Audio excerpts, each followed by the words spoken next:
라는 게 뭘까요? 믿음 안에 있다.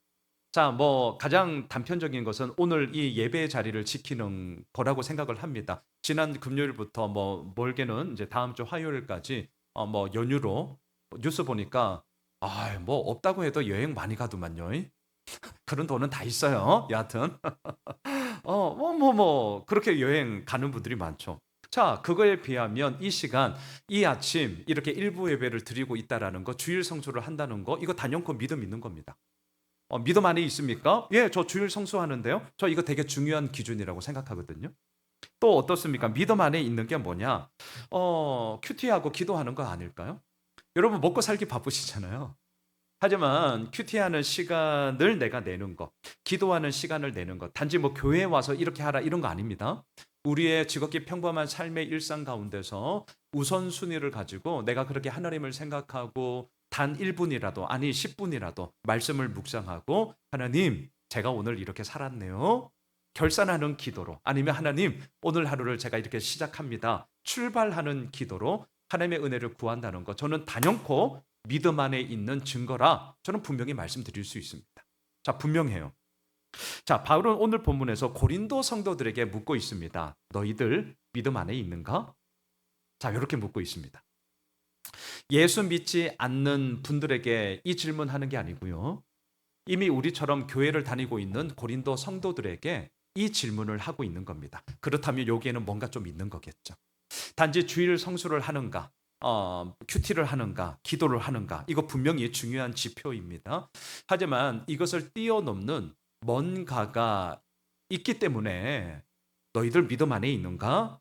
이렇게 지금 우리들에게 질문을 하고 있다. 저는 이런 생각을 하면서 오늘 설교의 포인트를 여기에 좀 두고 싶어요. 바울이 고린도 성도들에게 질문하는 너희는 믿음 안에 있는가? 라는 이 질문이 과연 뭘 의미하는 것일까? 저는 오늘 본문을 통해 세 가지의 키워드로 정리할 수 있다고 생각을 하는데 첫째는 증인이고요. 두 번째는 부활이고요. 세 번째는 확정이라는 단어예요. 오늘 본문에 다 나오는 단어입니다. 이 세 키워드를 가지고 우리가 좀 더 바울이 말하고 있는 믿음 안에 있는가라는 이 질문에 대한 우리의 대답이 어떻게 이루어져야 하는지를 함께 보겠습니다. 자, 첫 번째 키워드가 증인인데요. 1절을 한번 보셔요. 13장 1절 같이 읽겠습니다. 내가 이제 세 번째 너희에게 가리니 두세 증인의 입으로 말마다 확정하리라. 바울은 고린도 후서 이 편지를 쓰기 전에 이미 두 번 방문을 했던 적이 있어요. 자, 이제 고린도 후서가 다음 주면 마지막이니까 제가 다시 한번 좀 리마인드하는 차원에서 배경을 간단하게만 말씀드리겠습니다. 첫 번째 방문은 언제냐? 1년 6개월 고린도에서 사역하였을 때. 그리고 1년 6개월 동안 뭐 했냐? 교회 개척했습니다. 전도했습니다. 선교했습니다. 그리고 바울의 부름은 오늘날로 말하면 저처럼 로컬 처치의 목사가 아니고 선교사님이잖아요. 순회 사역자였단 말이죠. 그래서 교회를 세워놓고 이제 다른 지역으로 복음을 전하고자 선교사님으로서 다른 데 떠났습니다. 자, 그 이후에 교회가 안정적으로 성장하고 든든하게 세워지면 얼마나 좋았겠습니까? 하지만 아시죠?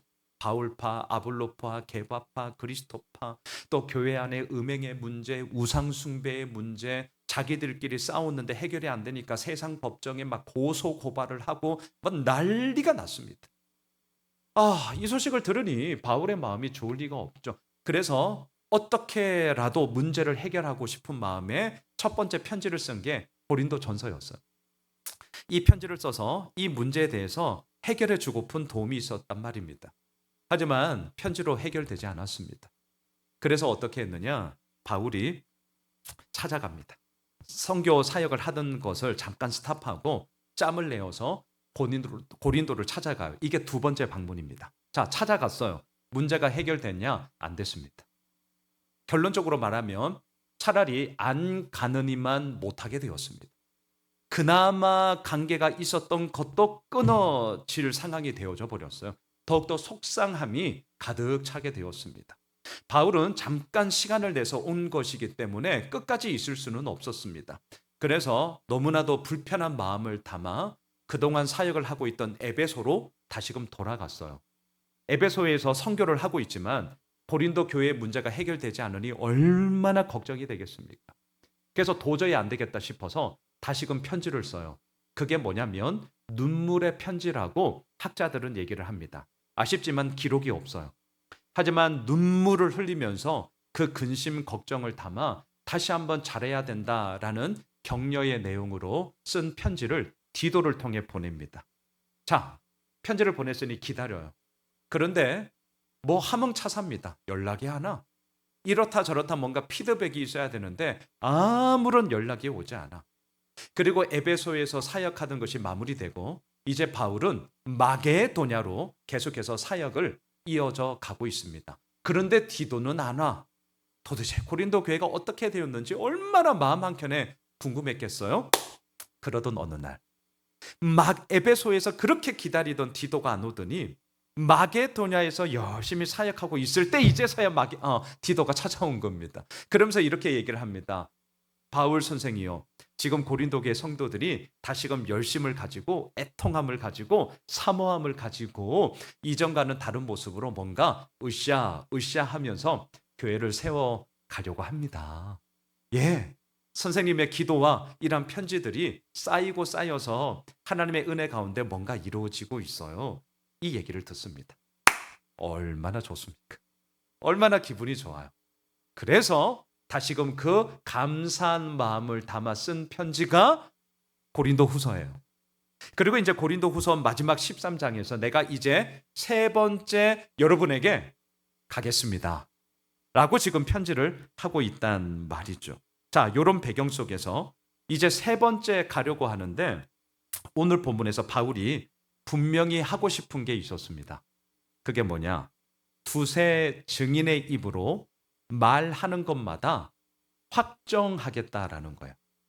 자, 두세 증인은 무엇을 의미하느냐? 단지 사적인 차원에서 얘기하겠다는 게 아니라 공적인 차원에서. 이건 법정적인 요소거든요. 공적인 차원에서 내가 요번 주 세 번에 가는 것은 사적인 차원이 아니라 공적 의미를 갖겠다라는 거고요.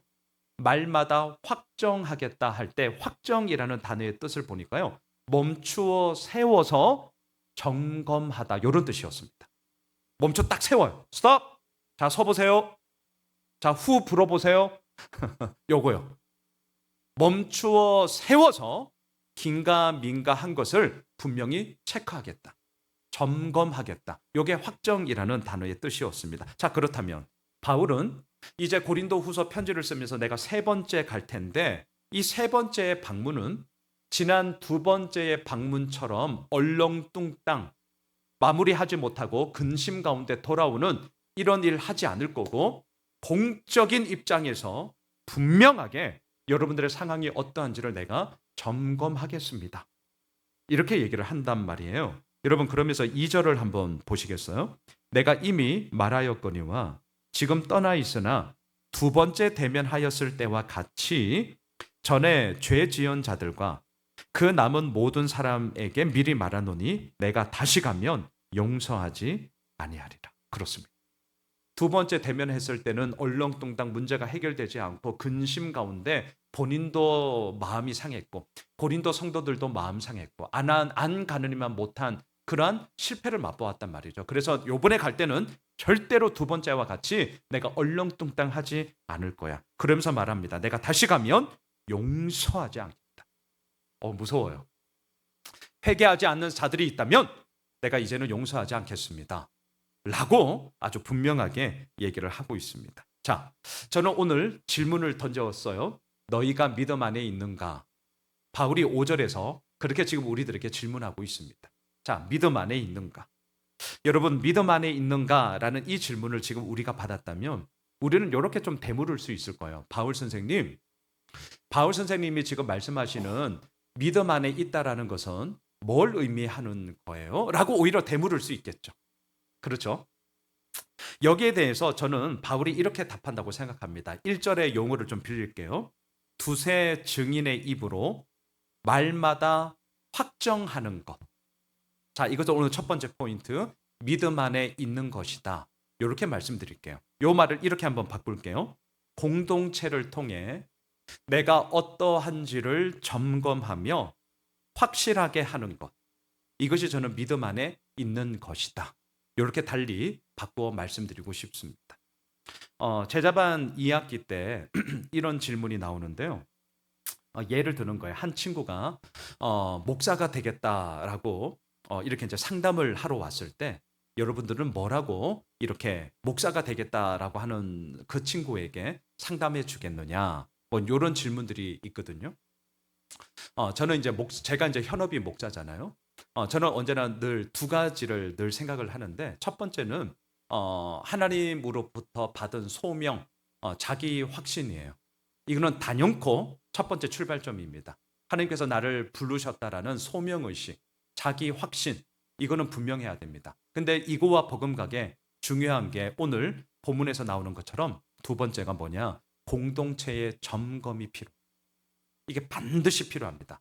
자기 확신은 하나님과 나와의 1대1의 문제라면 또 하나는 공동체의 점검. 오늘 본문으로 말한다면 두세 증인의 입으로 확정하는 것이 필요합니다.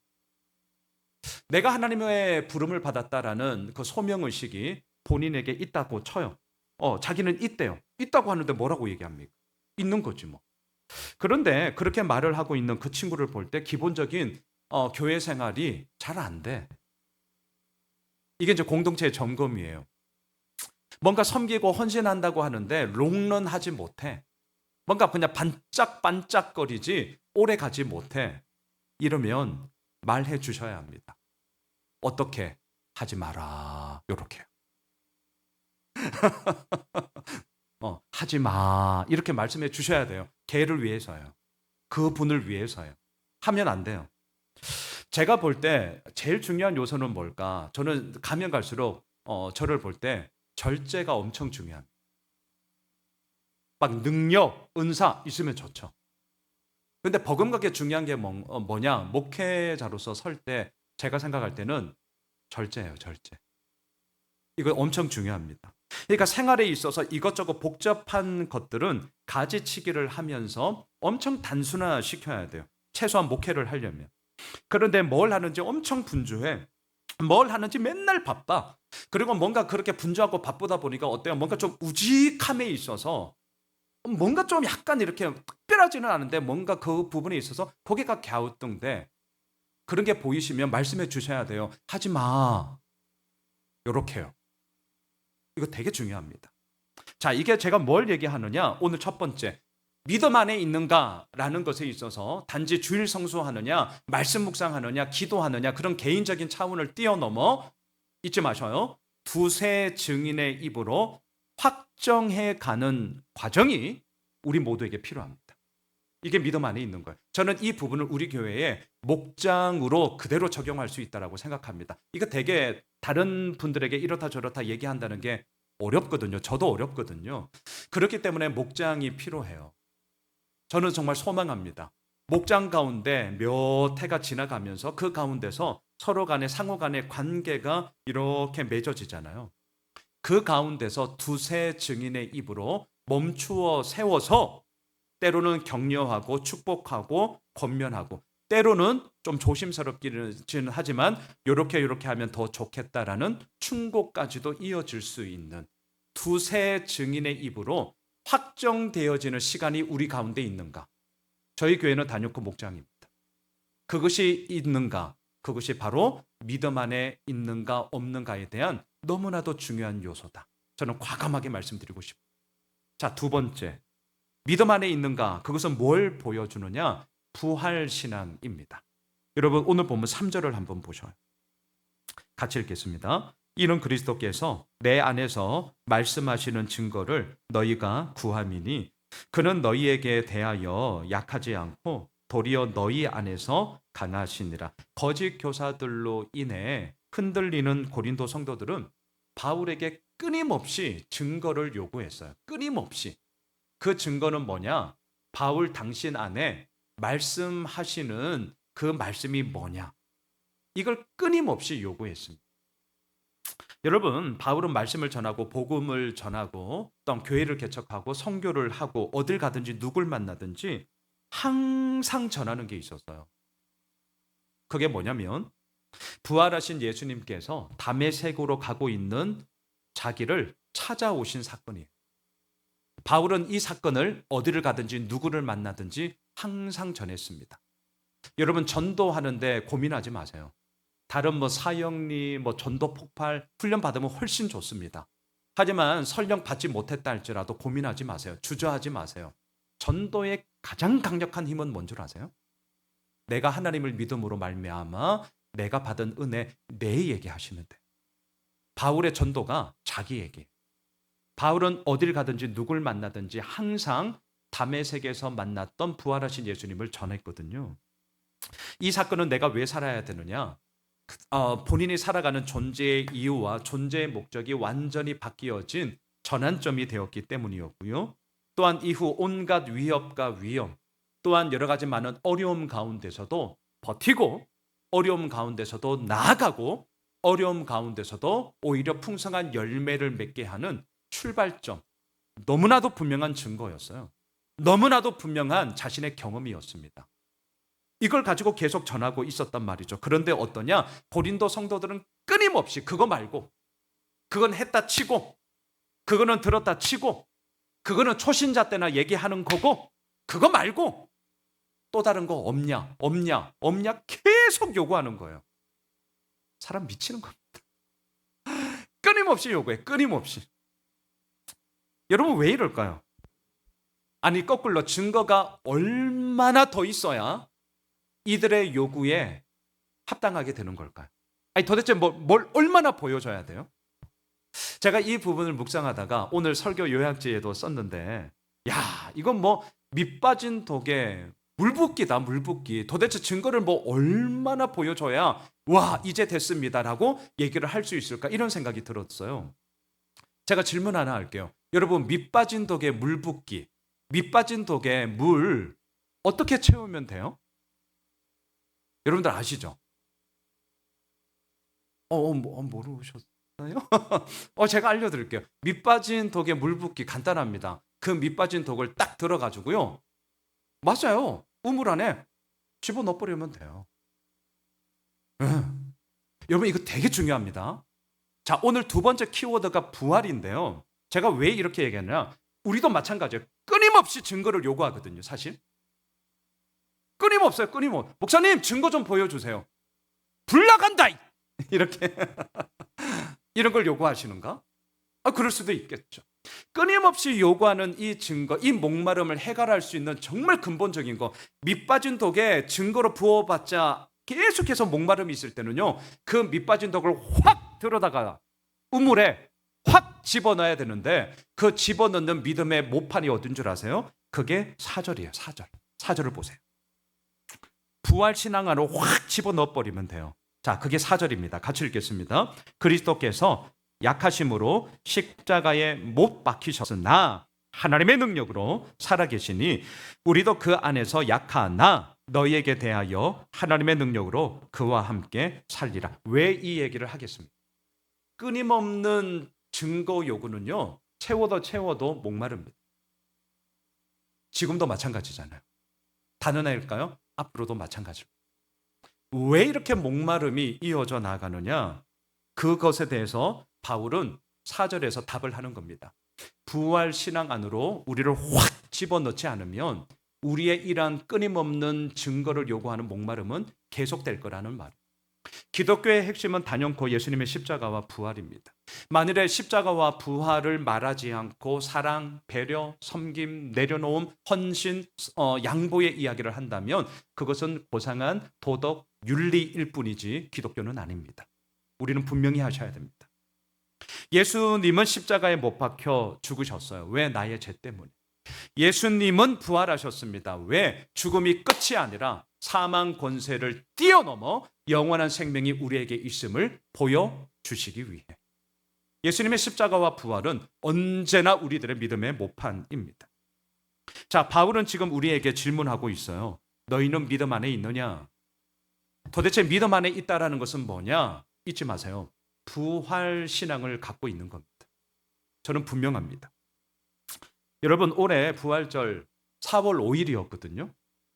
얼마 지나지 않았어요. 지난달이었어요. 지난달 요맘때 4월 5일이었어요. 제가 그때도 말씀드렸습니다. 요즘 사탄과 마귀는요, 예전과 달라졌어요.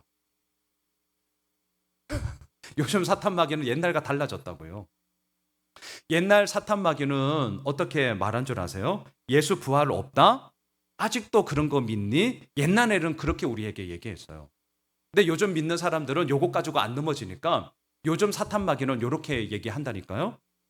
예수 부활이 있어. 그런데 4월 5일 하루로만 끝내? 되게 지혜롭죠? 예수 부활 있어. 4월 5일 그날만이야. 나머지 364일은요. 여러분 이거 잘 생각하셔야 됩니다. 우리가 믿음 안에 있는가? 바울이 지금 이 편지를 쓰면서 그냥 쓰는 게 아니에요. 그냥 쓰는 게 아니라고요. 여러분 부활절을 보낸 지 우리 한 달 지났거든요. 그럼 우리에게 질문해 봅시다. 한 달 지나셨어요? 한 달? 어떠셨어요? 사탄 마귀의 공격에 이기셨어요? 아니면 4월 5일 진짜 하루에만 부활절 땡치고 나머지 지금 한 달 지났는데 부활? 진짜 어떠셨어요? 이거 우리들에게 스스로에게 심각하게 질문 던지셔야 됩니다. 4월 5일 부활절 하루에만 부활을 막 드높이고 막 강단 예쁘게 꾸미고 우리도 그렇게 하죠. 막 계란 나누고 와. 근데 한 달 지났는데 부활? 만일에 이러한다면 사탄과 마귀의 공격에 우리는 완전히 케오패 당한 거죠. 반면 나는 그렇다면 부활 신앙으로 살아간다라는 것을 어떻게 말할 수 있을까? 저는 이렇게 말씀드리고 싶어요. 다시금 시작하는 거예요. 부활은 다시금 시작하는 거잖아요. 아픔과 어려움이 있다 할지라도 다시금 시작하는 거죠. 눈물과 좌절이 있다 할지라도 다시금 시작하는 거죠. 왜? 예수님의 부활은 사망 권세를 이기고 영원한 생명으로 나아가는 다시금 일어나 우리로 하여금 시작하게 하는 출발점이기 때문입니다. 잊지 마세요. 오늘 두 번째 키워드. 믿음 안에 있는가?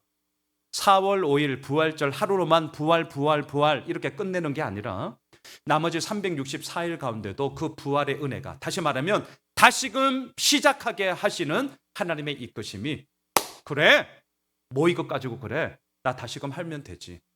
예수님의 부활이 내 가운데 움틀꿈틀 살아 움직인다면 우리는 믿음 안에 있는 것이죠. 자, 세 번째 확증이에요. 5절을 한번 보셔요. 5절 같이 읽겠습니다. 너희는 믿음 안에 있는가? 너희 자신을 시험하고 너희 자신을 확증해라. 예수 그리스도께서 너희 안에 계신 줄을 너희가 스스로 알지 못하느냐? 그렇지 않으면 너희는 버림받은 자니라. 믿음 안에 있는가를 어떻게 확인할 수 있느냐? 시험하고 확증함이 필요해요. 자, 여기서 너희 자신을 시험하라 할 때 제가 원어를 좀 쓸게요. 시험하라라는 단어가 헬라어로 페이라조라는 단어인데요. 이건 모르셔도 되고 뜻은 뭐냐? 의도적으로 시험하다. 시험에서 미혹에 빠뜨리다. 안 좋은 의미의 단어입니다. 자, 제가 분명히 말씀드렸어요. 안 좋은 의미예요. 일부러 시험에서 막 넘어뜨리게 하는 거, 유혹에 빠뜨리게 하는 게 여기서 말하는 페이라조, 시험하다라는 뜻입니다. 안 좋은 거예요. 자, 반면 뒤에 나오는 확정해라라는 단어는 제가 몇 번 말씀드렸는 도키마조라는 단어예요. 도키마조. 이게 뭡니까? 연단하다, 단련하다. 예를 들어서 뜨거운 불에 금을 함유하고 있는 이 금강석을 넣었다 뺐다 하면서 모든 불순물들은 다 제거하고 마지막 남아있는 순금. 그럴 때 제가 말씀드렸죠. 와, 순금이다. 이거 진짜야. 라고 할 때 우리 교회 목장 이름 가운데 하나 도키모스 이렇게 되는 거야. 이거 진짜야. 그때 사용했던 동사가 도키마조. 오늘 본문에 나오는 확증하라라는 요 단어입니다. 자, 여기서 저는 좀 고민했던 게 뭐냐면 확증하라 요 단어는 우리가 충분히 이해가 돼요. 우리의 삶을 연단하시고 단련하심으로 순금으로 정금으로 나오게 하시는 하나님의 이끄심을 믿기 때문에 우리는 그 믿음의 길을 갑니다. 그런데 앞에 있는 단어 이 시험해라 이거 분명히 안 좋은 단어예요. 의도적으로 유혹에 빠뜨려라 이런 뜻이거든요. 이게 저는 부딪혔어요. 왜 바울이 너희가 믿음 안에 있는지 없는지를 너 자신을 미혹 가운데 빠뜨려 봐라 이렇게 얘기할까? 자, 요거는 제가 분명하게 말씀드릴게요. 이걸 문자 그대로 적용하시면 제가 단언한데 우리 위험해져요. 목사인 저도 위험해집니다. 나 자신을 의도적으로 유혹에 빠뜨리고자 하나님 오늘 본문에서 나 자신을 시험해 보라고 했으니까 나도 그렇게 해볼래. 하지 마세요. 제가 분명히 말씀드립니다. 하지 마세요. 우리 넘어져요. 넘어집니다. 만일에 보디발의 아내 요셉을 생각해 보세요. 상대하지 않고 그 자리를 피했습니다. 미혹을 이기는 방법은요, 상대하는 것이 아니라 피하는 겁니다. 우리 그렇게 강한 사람 아닙니다. 다시요. 미혹을 이길 수 있는 방법은요, 상대하는 게 아니라 피하셔야 돼요. 피하셔야 됩니다. 그렇기 때문에 오늘 이 본문 너희 자신을 시험해라. 그래서 나는 의도적으로 나 자신을 한번 시험해 볼래. 미혹 안에 내가 들어가 볼래. 그러시면 안 돼요. 우리 져요. 자, 그러면 왜 바울은 오늘 본문에서 너희 자신을 시험하라라고 그러면 왜 얘기하느냐? 저는 뒤늦게나마 묵상을 하면서 답을 알았습니다. 그건 뭐냐? 이미 고린도 성도들이 살고 있는 고린도 도시가 이미 온갖 미혹의 짬뽕으로 득실되던 도시였습니다. 이미 그들이 그 도시 가운데서 살고 있어요. 의도적으로 자기 자신을 넣지 않아도 이미 그렇게 살고 있어요. 고로 이 말은 무슨 말이냐?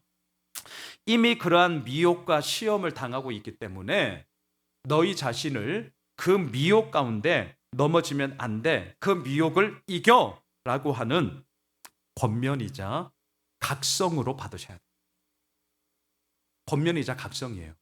그리고 이러한 문맥의 흐름에서 너희 자신을 확정해라. 이 말은 뭐냐? 온갖 미혹과 유혹이 나를 넘어뜨리게 만드는 것이 아니라 도리어 연단과 시련의 과정을 속에 도키모스, 이게 진짜야라는 그런 하나님의 사람으로 나를 빚어져 가는 시간으로 만들어야 된다라는 도전임을 오늘 본문을 통해 저는 정리하고 싶습니다. 말씀을 정리할게요. 오늘 제자반에서 나누는 우리 제자반 주제가 믿음으로 사는 사람이에요. 사실 오늘 본문과 연결이 됩니다. 당신은 믿음으로 사느냐? 왜 믿음으로 살아야 되느냐? 어떻게 하면 큰 믿음을 가질 수 있냐? 염려가 맡겨질 때까지 24시간 예수님을 바라봐라. 이게 오늘 우리 나눌 제자반 내용이거든요. 그러면서 결론이 이래요.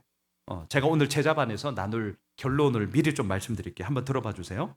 믿음의 반대말은 불신이 아니고요. 다시요. 믿음의 반대말은 불신이 아니고요. 두려움과 염려입니다. 두려움과 염려가 믿음의 반대말이에요.